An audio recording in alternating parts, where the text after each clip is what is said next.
Assalamualaikum warahmatullahi wabarakatuh. Kembali lagi bersama saya Mega Fitria Wulandari dalam channel YouTube Mega Fitria Wulandari. Kali ini saya akan membahas mengenai soal-soal struktur aljabar, yang mana soal ini merupakan soal ujian tengah semester.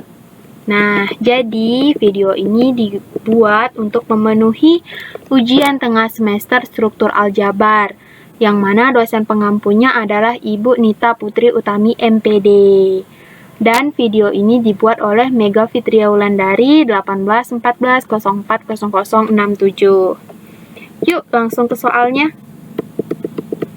Yang pertama, apakah operasi penjumlahan, pengurangan, dan perkalian pada himpunan bilangan bulat merupakan operasi biner?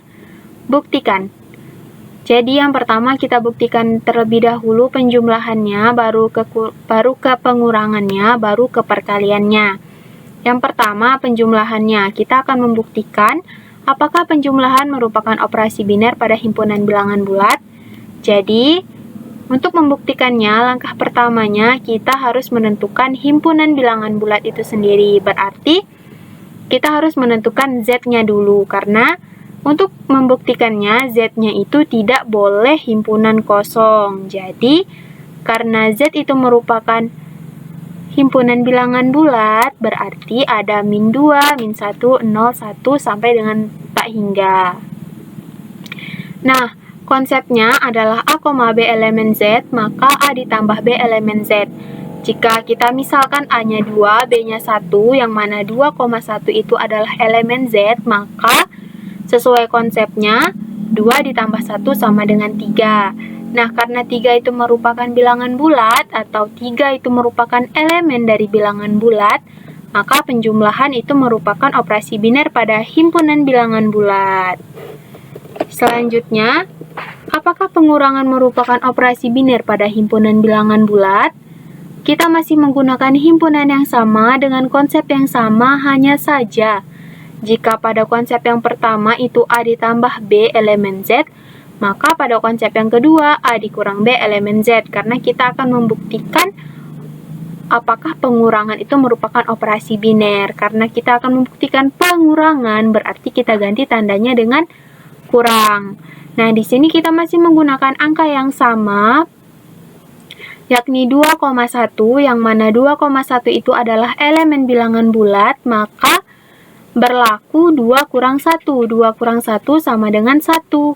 Karena 1 merupakan bilangan bulat, atau karena 1 merupakan elemen bilangan bulat, maka penjumlahan merupakan operasi biner pada himpunan bilangan bulat. Yang ketiga, operasi perkalian merupakan operasi biner pada himpunan bilangan bulat. Lagi-lagi kita masih menggunakan himpunan yang sama dengan konsep yang sama, hanya saja tandanya yang kita ubah. Kalau yang pertama tambah, yang kedua kurang, dan yang ketiga ini adalah kali. Karena kita akan membuktikan perkalian, berarti kita masih menggunakan angka yang sama, maka kita misalkan di sini A-nya adalah 2, B-nya adalah 1 elemen bilangan bulat, maka berlaku A dikali B. A dikali B berarti 2 dikali 1. 2 dikali 1 sama dengan 2. Nah, karena 2 itu merupakan elemen bilangan bulat, berarti perkalian ini merupakan operasi biner pada himpunan bilangan bulat. Nah, dari ketiga pembuktian tadi, ketiga hal di atas, kita bisa ketahui atau kita bisa tarik kesimpulan bahwasanya penjumlahan, pengurangan, dan perkalian itu merupakan operasi biner pada himpunan bilangan bulat. Lanjut ke soal nomor 2. Apakah matriks ukuran 2 kali 2, yakni matriks A, B, C, D, terhadap operasi penjumlahan matriks merupakan grup? Buktikan. Jadi, untuk pembahasannya, yang pertama, kita jumlahkan matriksnya, berarti ada 2 matrik. Di sini kita misalkan matrik A1, B1, C1, D1 ditambah A2, B2, C2, D2. Kemudian kita tambahkan. Didapatkan hasil A1 tambah A2, B1 tambah B2, C1 tambah C2, dan D1 tambah D2. Nah, dengan begitu kita bisa mengetahui bahwa matrik ini memiliki unsur identitas yakni 0, 0, 0, 0. Dan inverse matriknya adalah min A, min B, min C, dan min D. Sehingga hal itu memenuhi syarat dari suatu grup. Jadi matrik 2 kali 2 yakni matrik A, B, C, D itu merupakan suatu grup. Soal yang ketiga. Misalkan himpunan G sama dengan 1, 2, 3, 4, 5 adalah himpunan dari Z6. Tunjukkan bahwa G adalah suatu grup Abel terhadap G+. G itu wajib bersifat tertutup untuk setiap A, B elemen Z6. Nah, untuk lebih mudahnya, teman-teman bisa melihat tabel seperti yang tertera. Yang kedua, kita buktikan G itu bersifat asosiatif, yang mana untuk setiap A, B, C elemen Z5, maka A ditambah B ditambah C sama dengan A ditambah B ditambah C elemen Z5. Selanjutnya, G mempunyai elemen identitas. Maka ada E elemen Z6 sedemikian sehingga untuk setiap A elemen Z6 berlaku A ditambah E sama dengan A yaitu 0, di mana 0 itu adalah elemen identitas dari Z6. Nah, selanjutnya lagi kita harus membuktikan G setiap elemen mempunyai inverse. Nah, untuk setiap A elemen Z6 ada A-1 elemen Z6. Sedemikian sehingga A ditambah A-1 sama dengan A ditambah E sama dengan A, yang mana dalam hal ini A-1 itu adalah 0 pangkat min 1 sama dengan 0, 1 pangkat min 1 sama dengan 5, 2 pangkat min 1 sama dengan 4, 3 pangkat min 1 sama dengan 3, 4 pangkat min 1 sama dengan 2, dan 5 pangkat min 1 sama dengan 1.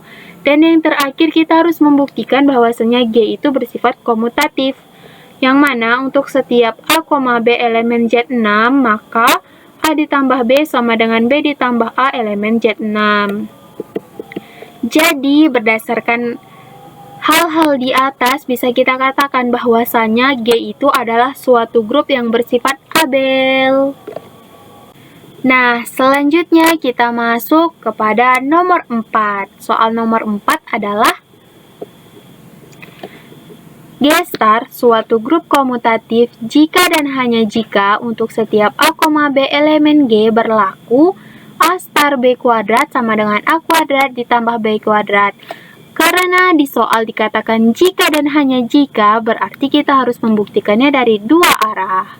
Nah, yang pertama, kita ambil sebarang A, B elemen G, maka akan ditunjukkan bahwasanya AB sama dengan BA. Kemudian kita perhatikan bahwasanya AB kuadrat itu sama dengan A kuadrat dikali B kuadrat, yang mana A kuadrat itu adalah AA dan B kuadrat adalah BB. Itu bukti satu arah. Nah, yang selanjutnya arah yang kedua. Di sini kita juga mengetahui bahwasanya AB kuadrat itu sama dengan AB dikali AB. Ini berarti AA dikali BB sama dengan AB dikali AB. Kemudian kita gunakan asosiatif, jadinya A dikali AB dikali B sama dengan A dikali BA dikali A. Kemudian kita terapkan kanselasi, jadi AB sama dengan BA. Nah, dari hal di atas bisa dikatakan bahwasanya G merupakan grup komutatif atau grup abelian. Soal yang terakhir, soal nomor 5. Tentukan order grup berikut. Nah, yang pertama, kita ketahui bahwasanya Z6 itu adalah 0, 1, 2, 3, 4, 5.